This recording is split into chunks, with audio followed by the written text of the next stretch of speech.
Medical కాలేజీల ప్రైవేటీకరణపై ఏ పోరాటానికైనా సిద్ధమన్నారు మండలి ప్రతిపక్ష నేత బొత్స సత్యనారాయణ.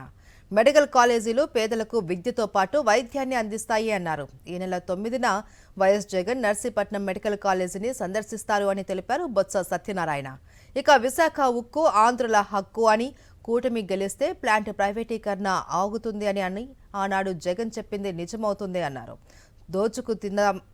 దోచుకు తినేద్దామనే ఆలోచనలో కూటమి నేతలు ఉన్నారంటూ ఫైర్ అయ్యారు ఆయన. ప్రజా ఆరోగ్యానికి సంబంధించి ఉందా మెడికల్ కళాశాలలు?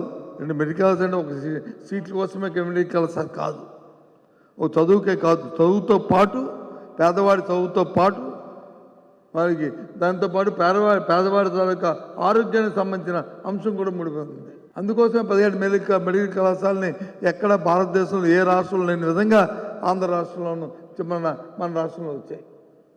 కేంద్రం తాలూకా తీసుకున్న పాలసీ కేంద్రం పాలసీయే, డబ్బులు మాత్రం అది కాదు. మూడు మెడికల్ కళాశాలకి వాళ్ళు వచ్చి టైప్ చేశారు. 60-40లో 60% వాళ్ళు 40%, అది 3 కళాశాలకే. మిగతా 13 కళాశాల డబ్బు, 14 కళాశాల డబ్బు ఆంధ్ర రాష్ట్రాందే, ఆంధ్ర రాష్ట్ర ప్రభుత్వాందే. ఆ రోజు జగన్మోహన్ రెడ్డి నాయకత్వంలో మన పార్టీ తీసుకున్న నిర్ణయం దాని ప్రకారమే ఆ కళాశాలే.